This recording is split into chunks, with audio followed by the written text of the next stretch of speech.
شام کے 5 بجے ہیں۔ السلام علیکم، یہ ریڈیو پاکستان ہے۔ سمرہ یوسف سے خبریں سنیے۔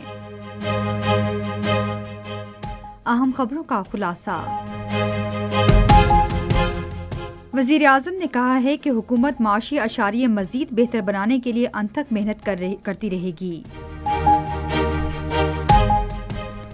آج اکوڑہ خٹک میں دارالعلوم حقانیہ میں ایک خودکش بم دھماکے میں 7 افراد شہید ہو گئے۔ بحری امور کے وزیر نے پائیدار اقتصادی ترقی کے لیے بحری تجارت کو فروغ دینے کی ضرورت پر زور دیا ہے۔ پاکستان نے اقوام متحدہ میں امن مشنز میں اقوام متحدہ پولیس کا کردار مستحکم کرنے پر زور دیا ہے۔ اور اب خبروں کی تفصیل۔ وزیر اعظم محمد شہباز شریف نے کہا ہے کہ حکومت آئندہ برسوں میں معاشی اشاریہ مزید بہتر بنانے کے لیے انتھک محنت جاری رکھے گی۔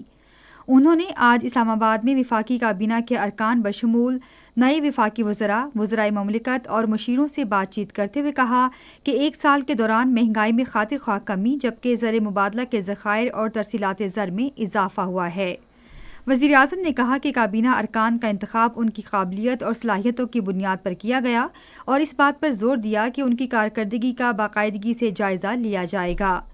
وفاقی کابینہ کے ارکان نے ملک کی ترقی اور عوامی فلاح و بہبود کے لیے فعال کردار ادا کرنے کے عزم کا اعادہ کیا۔ انہوں نے حالیہ معاشی ترقی پر وزیر اعظم کو خراج تحسین پیش کیا۔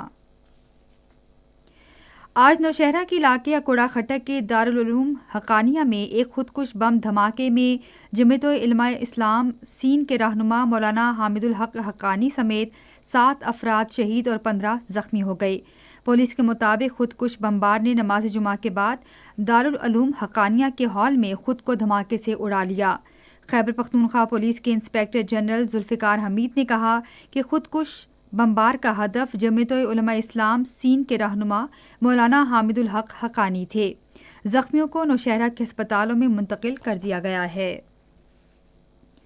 صدر آصف علی زرداری، وزیر اعظم شہباز شریف، چیئرمین سینٹ سید یوسف رضا گیلانی اور اسپیکر قومی اسمبلی سردار ایاز صادق نے اکوڑہ خٹک کے دارالعلوم حقانیہ کی جامع مسجد میں خودکش دھماکے کی شدید مذمت کی ہے۔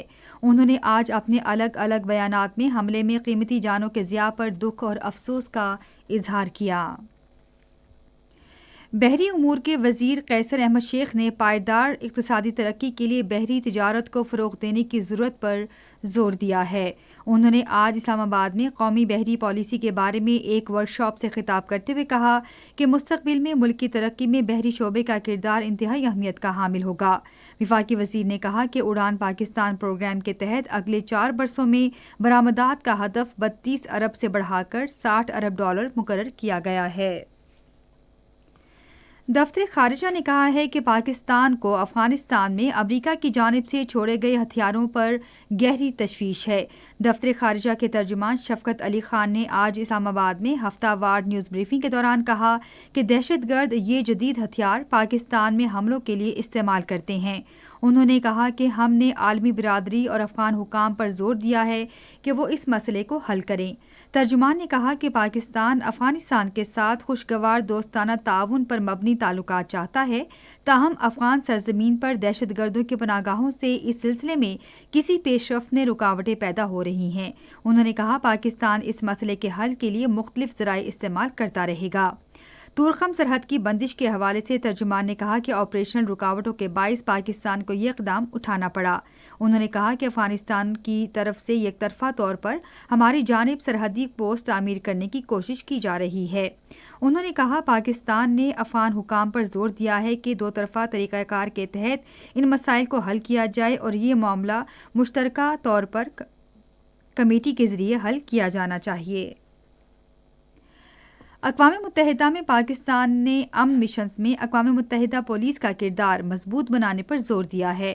اقوام متحدہ میں پاکستان کے مستقل مندوب منیر اکرم نے اپنے بیان میں کہا کہ امن کارروائیوں میں پولیس کو پیچیدہ اور غیر روایتی خطرات سے نمٹنے کے قابل بنانے کی ضرورت ہے۔ انہوں نے کہا کہ اقوام متحدہ کی پولیس کو اس کی ذمہ داریاں پوری کرنے کے لیے جدید ٹیکنالوجی فراہم کرنے کی ضرورت ہے۔ انہوں نے کہا کہ اقوام متحدہ کے امن مشنز میں پاکستان کا کردار نہایت اہم ہے۔ ان کا کہنا تھا کہ پاکستان نے ہیٹی، دارفر، مشرقی تیمور اور آئیوری کوسٹ میں اقوام متحدہ کی امن کارروائیوں میں دیرینہ شراکت دار کے طور پر 50 پولیس یونٹ تعینات کیے ہیں۔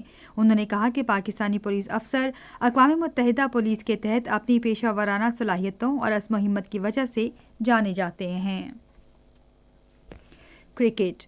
لاہور میں آئی سی سی چیمپئنز ٹرافی کے ایک میچ میں افغانستان نے آسٹریلیا کے خلاف اب سے تھوڑی دیر پہلے تک 44 اوورز میں 223 رنز بنائے تھے اور اس کے 7 کھلاڑی آؤٹ ہوئے تھے۔ اس سے قبل افغانستان نے ٹاس جیت کر پہلے بیٹنگ کا فیصلہ کیا۔